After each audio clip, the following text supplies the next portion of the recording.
nous, c'est important, dans Grasse et le pays de Grasse, nous avons une chance, c'est notre histoire. Cette histoire, elle est faite de témoignages au fil des siècles, et à Grasse, nous sommes riches de cette histoire médiévale, dans notre centre historique, mais aussi dans ses hameaux, dans tout un pays de Grasse tout entier, avec ses 23 villes à l'ouest des Alpes-Maritimes, où près de 120 000 habitants résident. Et nous nous sommes mis comme une grande priorité, demain, de prendre soin de notre patrimoine, de le valoriser, de le magnifier et de le restituer aux habitants mieux que nous l'avons reçu.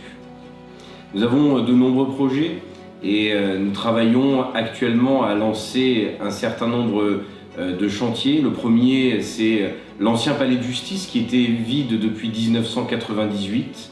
Il va devenir en septembre 2022 l'université de Nice qui vient s'installer à Grasse avec des écoles internationales, avec des formations autour de l'enseignement supérieur, autour du marketing, autour du luxe, autour de la parfumerie, autour de la cosmétique, autour des biotechnologies.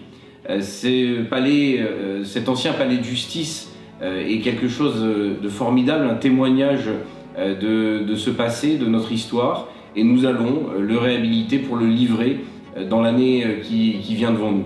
Nous avons aussi un travail conséquent que nous démarrons sur le palais épiscopal, qui avait besoin et qui n'avait pas connu de travaux depuis plus de 70 ans.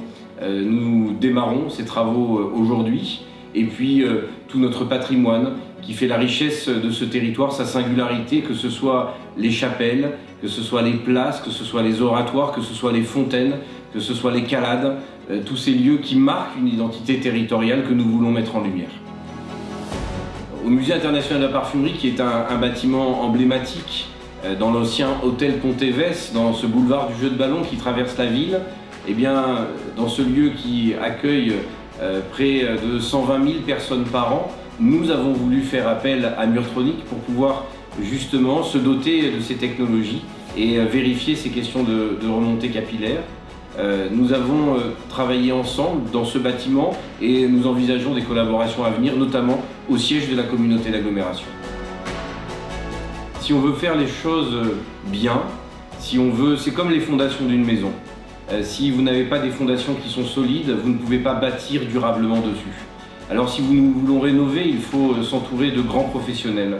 Et cette entreprise que nous avons choisie, Murtronic, est une entreprise qui nous permet de diagnostiquer les situations autour de nos bâtiments, de vérifier que ce que nous allons démarrer puisse être fait sur des fondations saines, solides, que nous puissions regarder qu'il n'y ait pas de problème de capillarité ou de remontée de capillarité dans les bâtiments. Et je crois que c'est essentiel quand on veut faire les choses dans le bon ordre. Il faut d'abord faire un bon diagnostic, ensuite regarder quelles sont les bonnes méthodes à utiliser pour rénover dans des qualités que nous voulons ici à Grasse et en Pays de Grasse. Et ce partenaire a été pour nous essentiel. Il nous a permis de regarder demain les choses avec confiance. Et voilà, c'est important pour nous de se staffer, comme on dit, avec des gens de qualité autour de nous.